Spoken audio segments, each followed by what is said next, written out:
Okay, welcome to another one of iOS Developers Hangouts. Today, I have a fellow host with me, Donnie. He works at Look Live, and our presenter today is Zane, high schooler, acting like he's dope. Actually, he's pretty Hello. dope. So he's going to be presenting on the Objective-C runtime.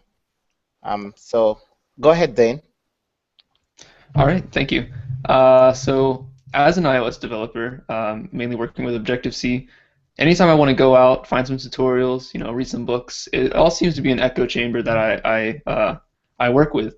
The environment of learning in Objective-C just seems to be the same tutorial repeated over and over and over. And you can find a million tutorials on, how to connect a UI text field to an IB outlet, but finding anything more than that, you have to spend some time and effort. So I wanted to present some topics that may seem a little bit obscure to some of the Objective-C programmers out there and really introduce some of the 1% that you might have missed before. So my favorite book in, uh, I guess you could call them obscurities or intricacies, as this quote calls them, is Effective Objective-C 2.0 by Matt Galloway. He wrote pretty much this entire book explaining some really great features of Objective-C, and most of the things I'm going to talk about in this presentation will actually be talked about more in depth throughout the book. So this quote, this is actually one of the first few sentences in the book. It's because it's exactly what I think of Objective-C. So when I first started Objective-C, I thought it was horrible. I thought it was so ugly. Memory management was awful, and I just kind of tossed it off to the side for a few years, and then I picked it back up, and I really started to understand it, and I find this quote to be incredibly true, not only for me, but for a few other people I know who have been using Objective-C over Swift.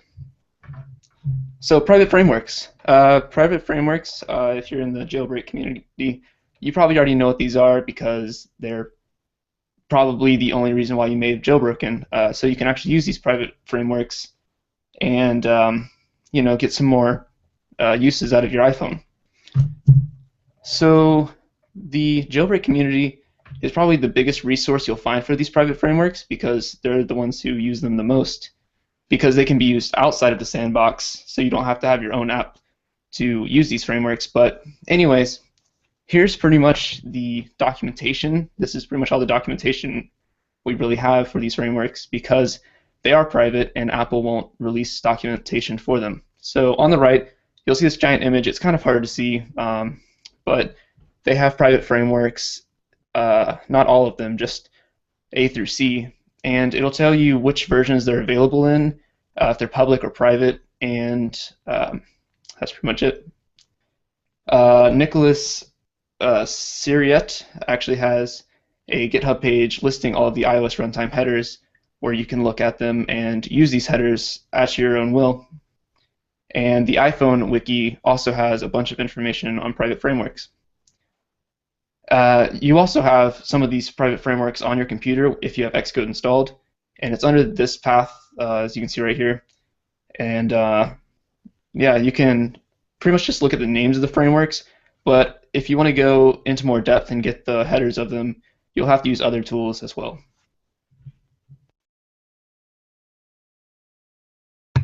So why is this important? Well, Objective-C can actually use these frameworks with not much extra work. There's no Xcode environment variables you need to set. There's not even much code you have to write. You can just do this right off the bat as long as you have an iPhone or you have access to the iOS simulator. So this code can actually be executed on the iOS simulator and physical devices, but sometimes they have different behavior, and you'll see that in the next example on the next slide. And most of these private frameworks actually have more access to the device than these public frameworks. But the only downfall is you cannot distribute these apps through the App Store and sometimes even through places like GitHub because Apple, as we saw with Flux, they actually took it down from GitHub because it was infringing on some Apple, was stepping on some people's toes. And like I already said, there's no jailbreak required for this, so you can just do this straight out of the box in Xcode.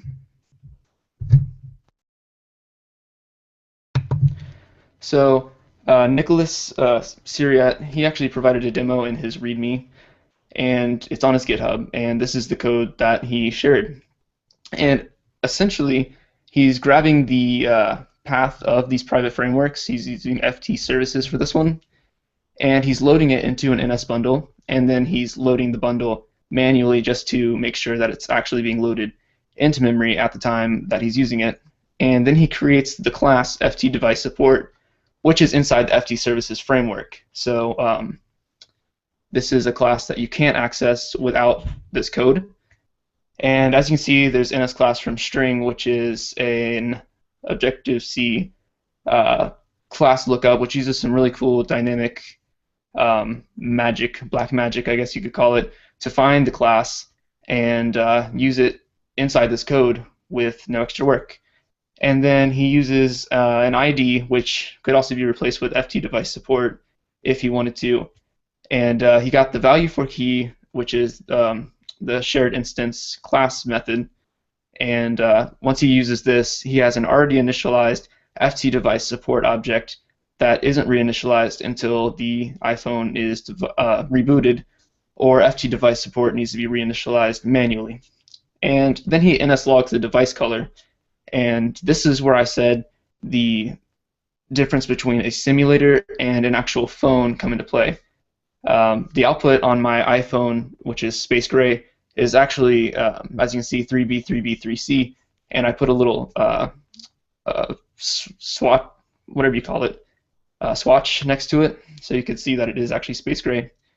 And if you run this on the simulator, you'll actually get null. So watch out on the differences between the simulator and the actual device. So I went in and found this class called a BC battery device controller. And this also has a shared instance, so I don't have to do any reinitialization code, which I can't even ensure is how Apple intended it to be used because there is no documentation for it. So I found this inside the Battery Center framework, and as you can see, it's very similar to the previous code, except this time I'm using a different framework, a different class, and I have a different output. Now you can see the output for this one actually gave me two objects inside an array, and one is for my iPhone, and the other is for my watch. And you can see that the vendor is listed, which is Apple. The name of the device is listed, which is iPhone. The percent battery life is here, if it's on low battery or not, if it's connected to a computer, if it's charging, if the battery source is internal, and if it's the main power source. There's so much more information you can grab from this than the UI device class, which is provided in the public frameworks. So check it out. So a few other obscure techniques that Objective-C 2.0 or Effective Objective-C 2.0 by Matt Galloway talked about are going to be talking about in these next few slides, which is associated properties, dynamic methods, blocks, and swizzling. So associated properties are sort of like properties in the sense that they're kind of an object-to-object relationship, except that they use keys to set and get the associated object.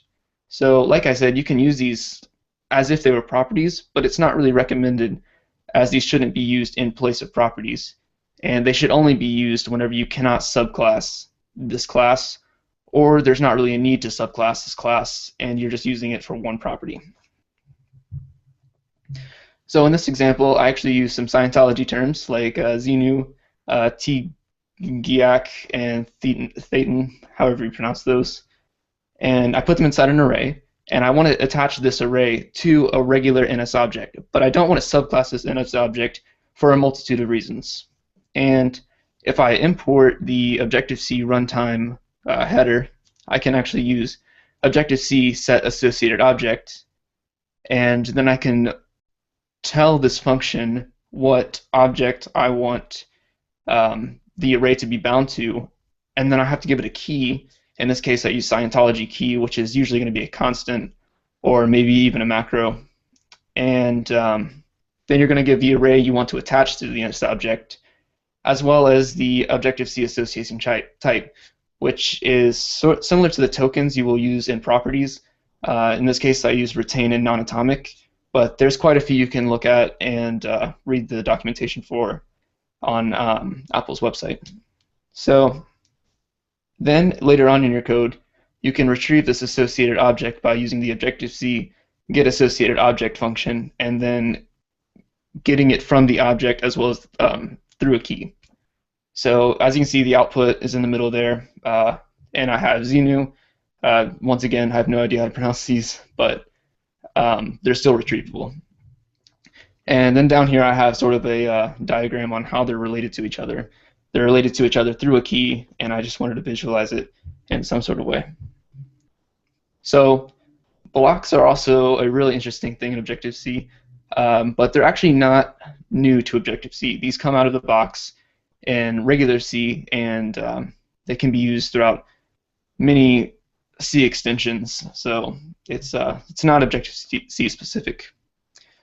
These blocks can have a return type, as you'll see in the next slide. And sometimes there's some complicated memory management issues you may need to deal with.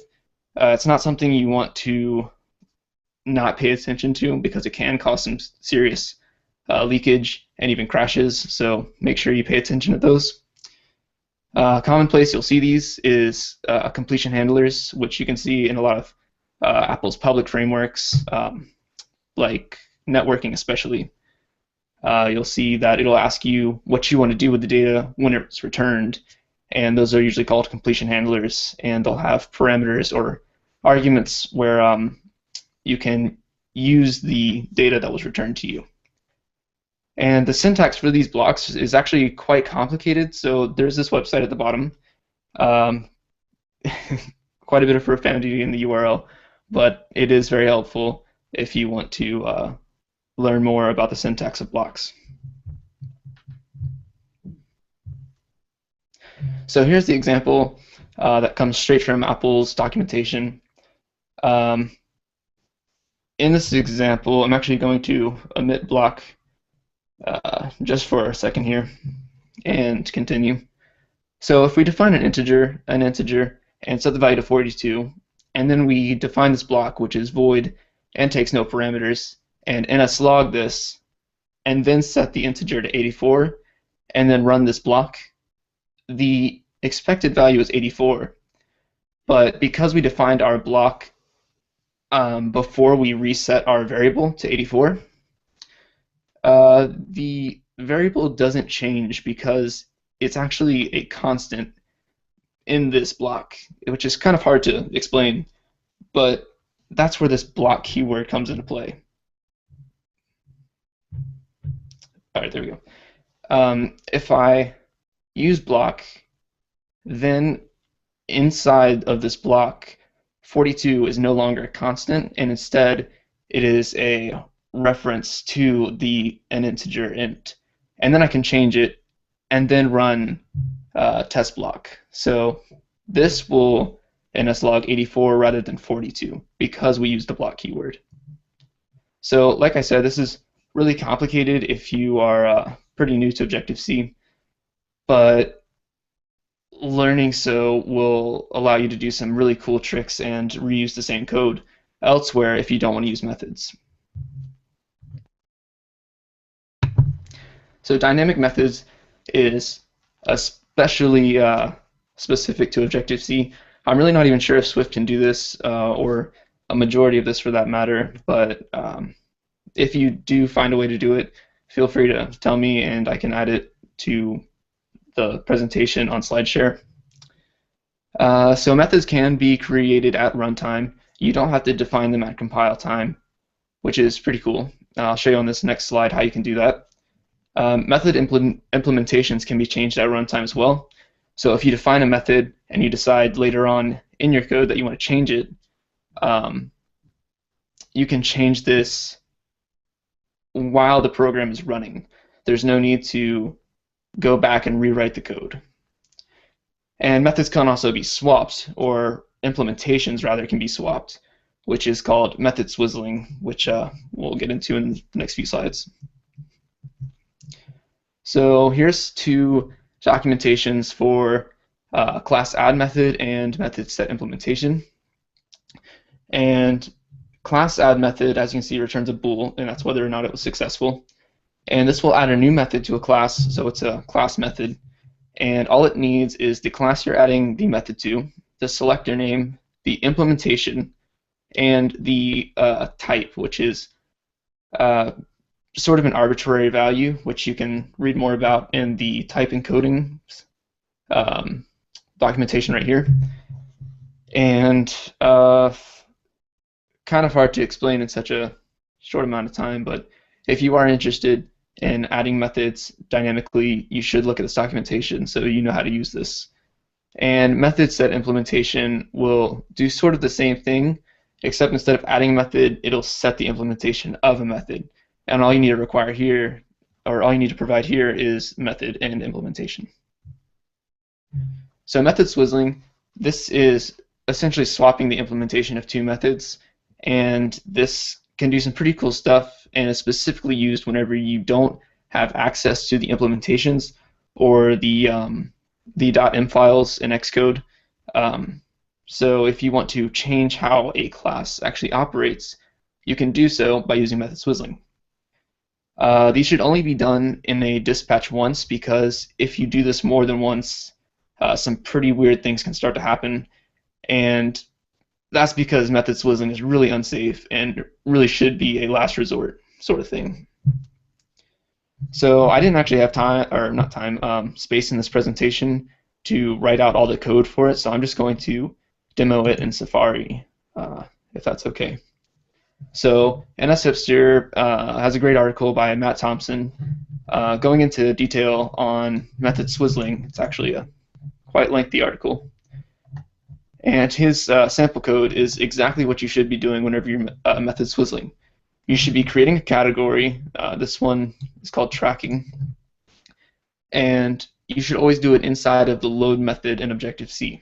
So this is so that it only gets called once, first off, and so that it's always available whenever your object is being used. So it's the very first thing that happens to it. So as you can see, it's being dispatched once so that it's not overriding anything. And then all you need really is the class, the selectors, and the methods that you want to swap. And then down here, you can see that they're exchanging the implementations of these two methods. And keep in mind that selectors, methods, and implementations are all three totally different things that are in the same category. So make sure you don't get those confused whenever you're providing your arguments. And down here, you'll see he's actually using it.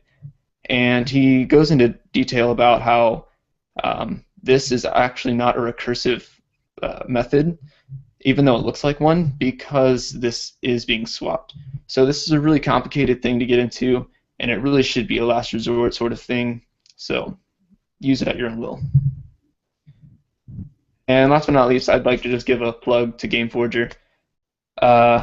You can find it at bison.software/GameForger. And basically it allows you to make games. So have fun with that.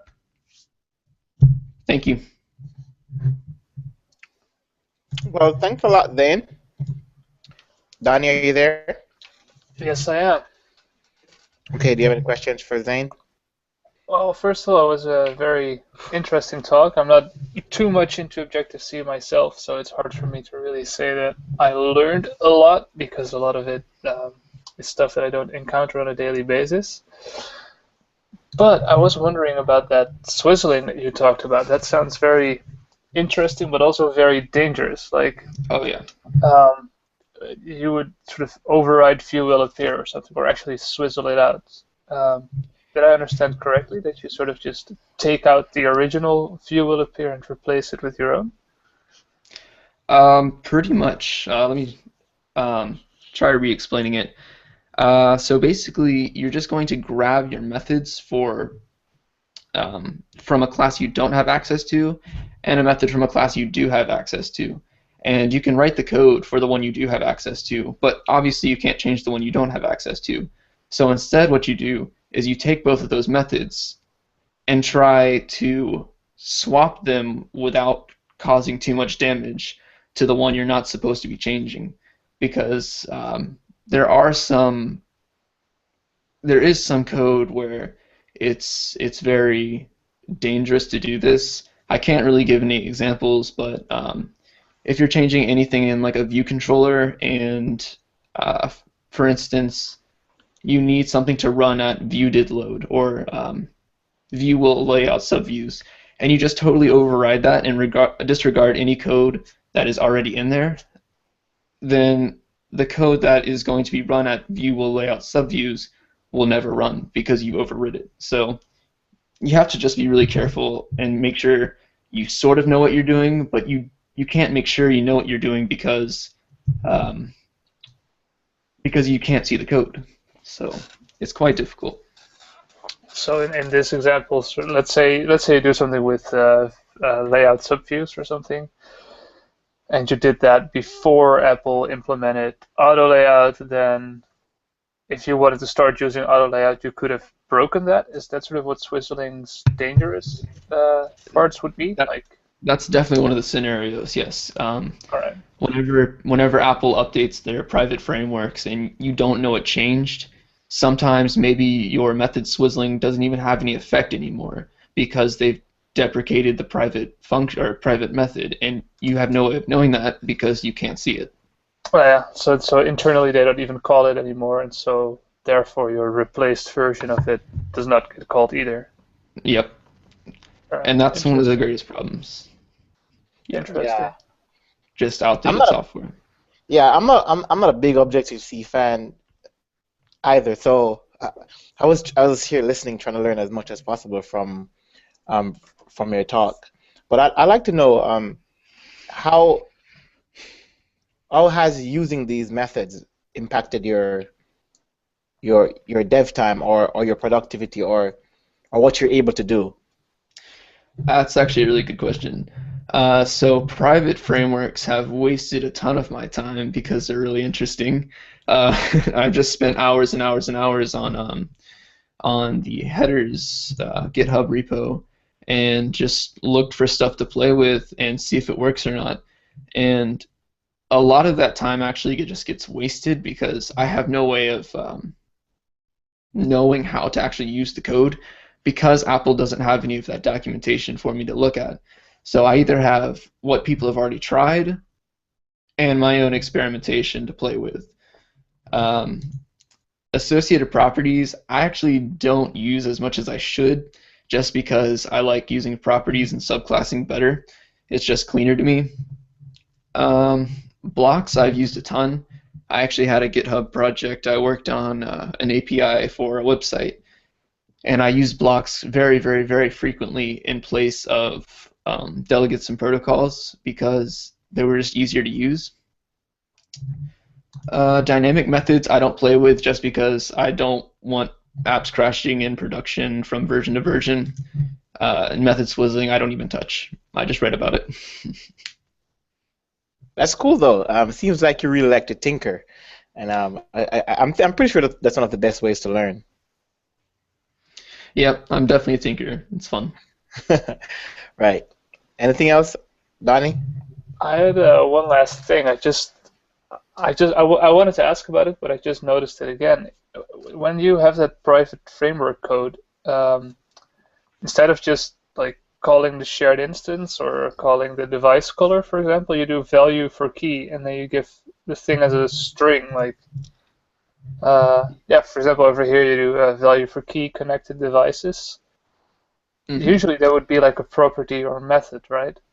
Yes, and that's another interesting thing about private frameworks. Xcode has no way of knowing the methods that are inside of BC battery device controller because it is looked up at runtime.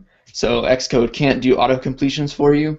So if you were to just do BC battery device controller shared instance without the value for key, it would give you an error because it doesn't see that anywhere in the auto completion. It doesn't know it exists. You're just keeping the compiler happy, basically, by saying, Mm-hmm. okay, just treat this as an object and give me the value for this key. Mm-hmm. And that's also why I'm using ID here. Yeah.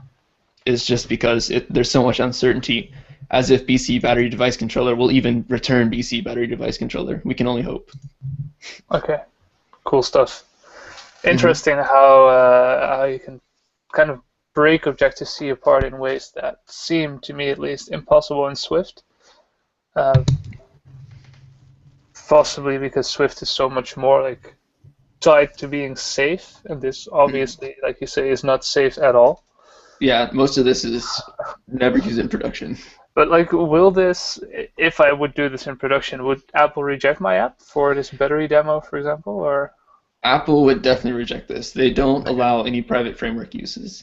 This is solely for your own device, and like I said, even distributing it through GitHub is sometimes frowned upon by Apple. Ash Furrow, he's on Twitter. He actually tweeted a few days ago, maybe a few weeks ago at this point. He made a battery discharge stats, I guess you could call it, and you just it's on his GitHub page, and you can just run it on your phone and see how much time you have left on that battery percentage, and it's more accurate than Apple's, if they even have one. He said it was, so I don't know. That's pretty cool. Yeah, that's pretty cool though. What I like about this is just that it encourages tinkering. You know, like just playing with stuff, getting deep, and figuring out how and why things happen. And yeah, because nobody has any idea how most of this works except the people working at Apple. So it's it's definitely all experimentation. Right. Anything else, Donnie? Well, seeing all this magic, and I think it's a nice bridge to some magic that you seem to have created, which is called Game Forger. You actually mentioned it at the end of your talk, and I'm still amazed at the fact that you can kind of build games with this. Like, if I look at your screenshots in the App Store, you can actually implement logic and all kinds of stuff. Yeah, I'm not sure why Zane didn't share this with us before. Yeah, actually, or maybe he did. Maybe he did. You should maybe be showing this off, dude. Right. Maybe he did in the channel, then we just missed it. But I'm like, what? Like, wait, Zane, tell us about this Game Forge thing that you got going on. But yeah, if you have links, Zane, send them to me. I could send them out by Twitter. Okay. All right. Thank you. All right. I was wondering though, with Go ahead. this Game Forger, how much of the stuff you just talked about with swizzling and all this black voodoo magic and Objective-C, how much of that is required to build something like Game Forger? From the code, none of this is actually used. Okay, so this Off is the all, top of my head, none of this is used. wow. So this is all legal white magic, Yep. regular code. White. Wow, it's very impressive, man. You can. What kind of games have you seen people make with this? Well, it was just released quite recently, so we haven't gotten any large submissions yet. But we do provide some demo games, as you can probably already see, like Pong and Flappy Bird. And from there, it can just keep growing. It's pretty limitless as long as you stay organized. It's amazing. Yeah, I'm gonna check it out too as soon as we get off this call. I'm gonna have to try this as well. All right. Very, very, very interesting. Kudos for this app, man. All right. Thanks a lot, Dane. We really appreciate you doing this, and thanks everyone for tuning in. And we will be here again within 2 weeks. I think we're gonna have Logan presenting in 2 weeks. All right. Thanks for All right. joining us. Thanks for having me. Thanks a lot.